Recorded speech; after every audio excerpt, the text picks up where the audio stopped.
अब सामने बिहार के चुनाव हैं और फिर बंगाल में भी सियासी उबाल है और फिर यूपी का रण सज रहा है। इन तीनों जगहों पर बीजेपी के लिए जुम्मन मियां गेम चेंजर साबित हो सकते हैं। तो थोड़े आंकड़े यहां पर हम आपको समझाते हैं कि गेम चेंजर कैसे साबित हो। देखिए, 2023 में बिहार में जो जातीय जनगणना हुई उसके मुताबिक बिहार में मुस्लिम आबादी 17.7% है। इसमें 73% पसमानदा मुसलमान हैं, जिन्हें हम जुम्मन मियां कह रहे हैं यहां पर इस वक्त। यूपी में इनकी संख्या 4 करोड़ के करीब है और पश्चिम बंगाल में 27% मुसलमानों में भी बड़ी संख्या गरीब मुसलमानों जो चुनाव में एक बड़ा फैक्टर बन सकते हैं। और फिर इस वक्फ बोर्ड के माध्यम से बीजेपी जो संदेश गरीब मुसलमानों को दे रही है, इसीलिए उन्हें गेम चेंजर की श्रेणी में हम आपको बता रहे हैं। और इसीलिए वक्फ संशोधन बिल 2024 के पास होने के साथ साथ इसी पर सियासत तेज भी हो गई। बिहार में बीजेपी के सहयोगी जेडीयू में अंदर खाने विरोध भी है, लगातार आवाजें उठ रही हैं और नौबत पार्टी से तलाक तक पहुंच चुकी है। इसकी उम्मीद विपक्ष को भी थी और इसीलिए उसे लग रहा था कि शायद नीतीश बाबू और नायडू जी उन्हें अपने वोट बैंक को देखते हुए, क्योंकि नायडू के पास अपने 7.5% मुस्लिम वोट बैंक है अपने, तो ऐसे में वो वोट बैंक देखते हुए बिल का विरोध करें या बिल पास नहीं होने दें। लेकिन ऐसा नहीं हुआ। यहां तक कि दोनों ही पार्टियों के सांसद ने जबरदस्त धुआंधार स्पीच एनडीए के समर्थन में दी।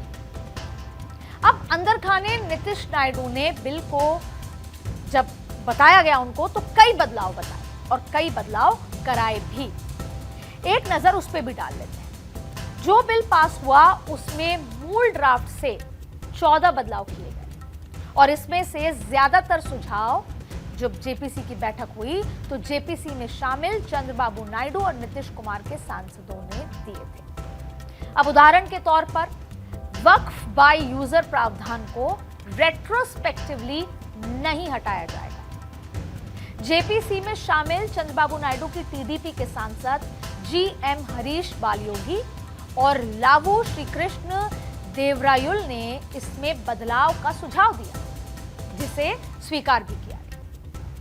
अब वक्फ बाय यूजर प्रावधान हटाने का नियम पुराने मामलों पर लागू नहीं होगा। यानी कि जो बार बार कहा जा रहा है कि इतनी सी भी इंच जमीन आपसे नहीं छीनी जाएगी, वो इसका मतलब है।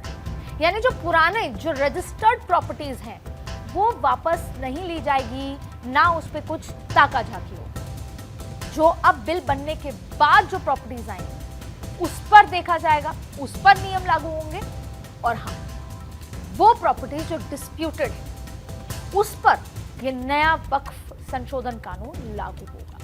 यानी पुरानी कोई जमीन 1 इंच भी नहीं ली जाएगी। फिर वक्फ प्रॉपर्टी तय करने के लिए जिला कलेक्टर की जगह राज्य सरकारें अधिकारी नामित करें। जेपीसी में टीडीपी सांसदों ने सुझाव दिया कि डिस्ट्रिक्ट कलेक्टर की जगह राज्य सरकार का एक सीनियर ऑफिसर नामित किया जाए।